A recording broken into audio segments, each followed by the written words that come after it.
Today marks 1218 days since I learned and continue to learn with all of you. My hope that these insights will inspire you, support your dreams, help you achieve your goals, really empower you to become the person that you want to become.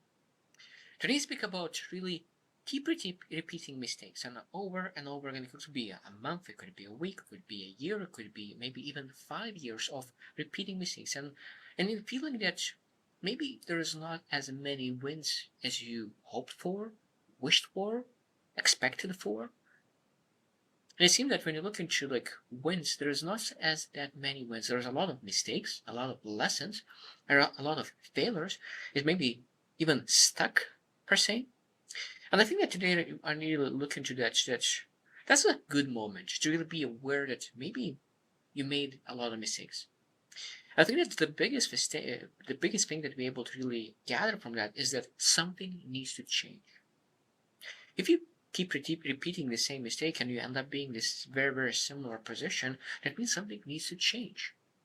When you're aware of that, that means, okay, what do I need to change? And today I will share 7 things that we're able to do when we find ourselves keep repeating mistakes that you already think, okay, I'm supposed to be already moving forward. I'm supposed to be already making something happen, but I'm not getting any better. So today we'll share 7 things that we need to really consider when you think about failures, mistakes, something maybe patterns that is not serving you. So number one, pause and reflect rather than react. I think that a lot of times what we do when we fail, we punch in the face, we stand up. We punch in the face and stand up. We punch in the face and stand up.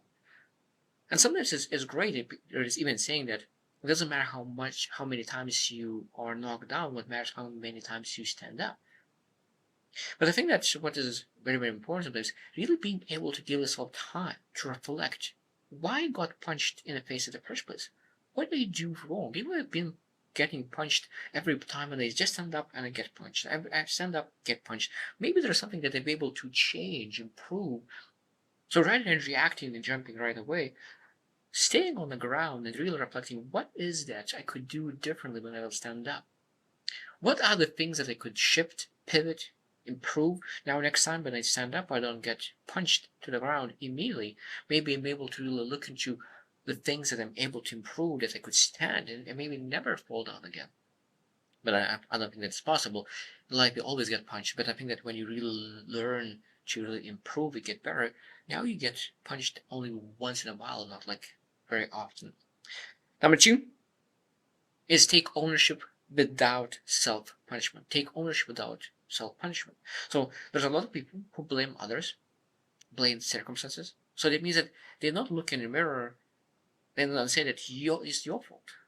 If we do that, if we put blame on something else, on economy, on a person, on whatever it is, that means that we give ownership away. And we need to have that ownership because when you have ownership, you have in control, you're able to do something about it. If you give away the control, it means you feel hopeless.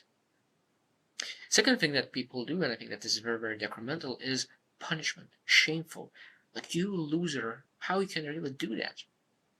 I think that we need to understand that every single time when you learn, we need to understand that we're supposed to be grateful for that moment because it became better.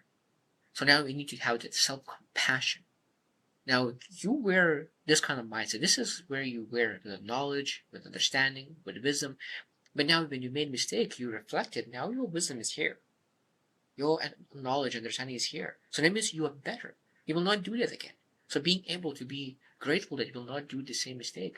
Now that's what happens when you react and you don't reflect and you don't understand why you were knocked out at the first place. So when you're able to reflect and when you get better, of course you're supposed to be grateful because now you are better, stronger, faster, all those things, and take ownership for that growth. Number three, identify the root cause of your mistake. Identify the root cause of your mistake. I think a lot of times what happens is that we potentially feeling sad and we want to fix that sadness, that symptom of sadness with some kind of pleasure. I think that's what majority of people does is that they have sadness and they focusing on fixing the symptom. And sadness is a symptom. What is the root cause that maybe you feel unfulfilled, unjoyful, sad, disappointed? and look at what do I need to change from the core perspective that I could be happy without really looking into short-term microwave things that could elevate my mood immediately. Maybe it could be useful because if you want to have that elevate, maybe 10% allocate to the immediate pleasure and 90% to long-term pleasure. This could be meaning, joy, fulfillment. So that the things that you're able to do every single day to build that. That's very, very important. So when you think about mistakes as well, we need to focus on the root cause. What really actually caused that mistake? Is self-discipline? Is courage? It's a lack of understanding?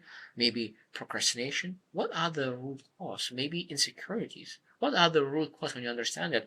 Work on that root cause and that allows not to keep repeating the same mistake over and over again. Number 4, change approach, not just your effort. This is such a powerful. Change your approach, not just your effort. I think what we have a tendency to do when we really try very hard and we fail, we push even harder. So oh, I need to push harder. Next time I will for sure succeed. But if that approach, if that path is not the best path, it doesn't matter how much effort we put, we will not get any better. So sometimes we say, like, I love the analogy is that we have a mountain. There's 360 degrees mountain. There's when we want to get to the top, there's a lot of different paths that we can take. It might be that you just chose the steepest path to get to the top. May be able to go another route. It's not that difficult. Or maybe much faster. So it means we need to be able to understand that the path that they choose to change something, change approach, could be the best thing for you. So that means we're not marrying to the path, we're not marrying to the tactics, we're not marrying to a strategy, but when we're marrying to that vision that we have set us. Also, not giving up on the path, not giving up on the vision, but you giving up on the path if that path is not the best path. Number 5, surround yourself with the right influences. I think we have a tendency to fail because we have influenced by other people who are actually dragging us down constantly. I think when we think about our emotional state, we need to understand that, okay, how is my emotional state looking on a monthly basis? Where my drainage is going? Because we need to have energy, emotional energy, cognitive energy, physical energy to really pursue our dreams. And we need to ask, okay, where that energy is drained. Because if that energy is drained, it's harder. It's possible, but it's much harder to really achieve. It seems like you press the pedal as much as you can, and then there's a brakes all the time.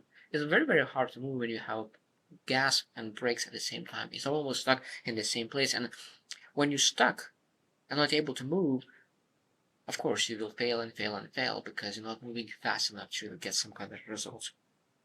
I need to find different kind of people who give you different kind of perspective to make sure that we're able to move forward.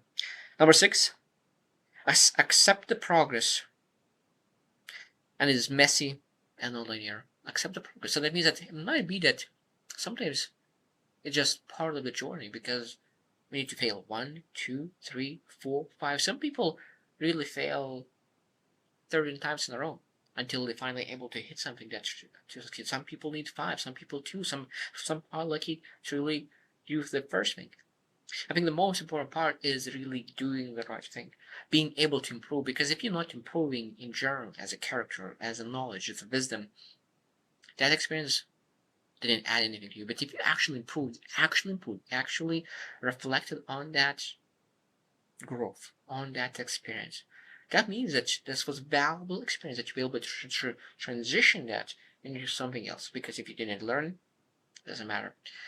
You can experience 13, 14, 15, 20 failures, and it will not make you better because failures is a stepping stone. But if you don't use it as a stepping stone, you staying the same place. And we understand that growth is not linear. So it might be that you're growing and then you're going down. You're growing and going down. It might be that the most important part we need to go up. So go up, and the trajectory is up. That's what we're looking for. Trajectory up. The last one I want to mention is redefine failure as a step toward growth. We need to redefine because I think that when we have a mindset that failure is bad, That means that every single time we fail, we feel bad. But when you redefine failure as a stepping stone, as a growth opportunity, as a learning opportunity, as a thing that you're supposed to be grateful for, now you are grateful. Every single day, this failure taught me this. This failure taught me this. This failure made me stronger and build my resilience. This failure taught me wisdom. So that means there's a lot of things that you're able to gather. When you gather, you are grateful, and of course, you're able to really keep moving forward because we need to go after those wins, small wins sometimes, and sometimes we need to start with small wins. I think that we sometimes just looking for too big of the win. We want to have that massive vision. We need to break that down into long-term goals, and then break that down in short and mid-term goals and short-term goals, and those in some kind of those short-term goals, some kind of tasks, some kind of activities, and really have those small wins. That activity achieved, small win. Activity achieved, small win, and celebrate because that will increase our energy to pursue the things and finally able to achieve. So I hope that you reflect as well. How often do you feel that maybe failure was not beneficial for you? How many times did you fail in a row really for you to start to feel that maybe something is going wrong? So I hope that you reflect and really use those steps that we can really use every single mistake as a stepping stone rather than something that sabotages our mood, sabotages our success. So I hope you choose to win and see you tomorrow.